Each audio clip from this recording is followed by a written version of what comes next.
তো এখন 11টা 20 নাগাদ বাজে। তো আমি এখন রান্না বসাবো, এই জল ধরে বাড়ি এলাম। আর বাবা কাল থেকে বাড়িতে আছে, কাল থেকে বিশ্বকর্মা পুজো আছে, আর যেহেতু কাঠের কাজ করে তো পুজো তো করতেই হবে বাড়িতে। তো বাড়িতে ছিল, কাজও আছে, তাই সকালে রান্না হয়নি, তাই আমি এখন রান্না বসাবো। আর হচ্ছে যে তো দেখতে থাকুন আমি কীভাবে রান্না করি। তো আবার দেখা হচ্ছে রান্নার পরে, দেখতে থাকুন। আর এখানে দেখুন আমি সব সবজি কেটে রেখেছি। এখানে আছে লাউ শাক, আলু বেগুন কাটা আছে, আর এখানে আছে উচ্ছা কেটে রেখেছি, এখানে উচ্ছা ভাজা হবে। আর হচ্ছে এটা হবে লাউ শাক আলু বেগুন কাঁচকলা দিয়ে একটা সবজি। আর এখানে পমপ্লেট মাছ আছে, পমপ্লেট মাছ ভাজা। আর এই দেখুন এখানে আমি ভাত চাপিয়ে দিয়েছি, ভাতটা হচ্ছে। আর আমাদের কাঠের উনুনেই রান্না হয়, তো যেহেতু আমার বাবা কাঠের কাজ করে, ওখান থেকে কাঠ নিয়ে আসে, তো তাই জন্য জ্বালানির কোনো অভাব নেই, তাই এখানে কাঠের জ্বালিয়ে রান্না হয়। তো কড়াই আমি তেল দিয়ে দিয়েছি, এবারে মাছটা দেবো, তেলটা একটু গরম হোক, মাছটা দেবো।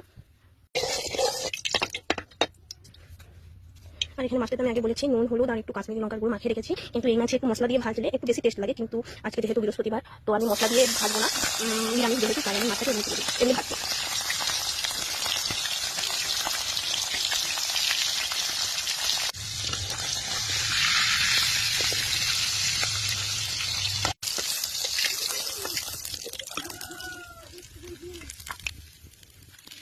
আর এখানে দেখুন মাছগুলো একটা করে ভাজা হয়ে গেছে।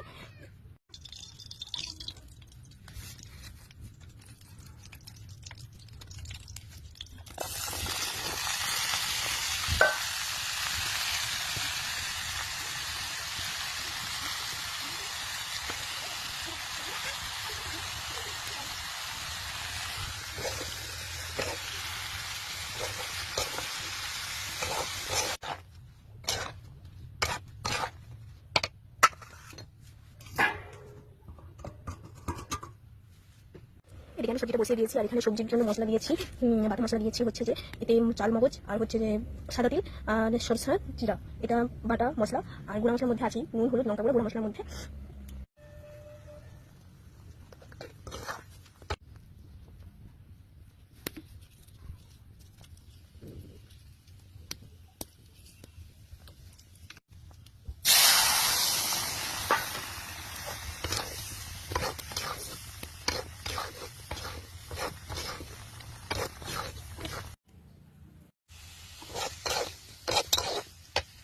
আর এই উচ্চ ভাজাটা প্রায় হয়ে এসছে, কিন্তু এটা আমি কড়া থেকে নামানো না, এটা আমি বসে থাকবো, কারণ একটু বসে বসে ভাজা হলে ভাজাটা খেতে ভালো লাগে, তাই এটা থাকবে। তো আমার রান্না কমপ্লিট হয়ে গেল, তো এবার খাওয়া দাওয়া হবে।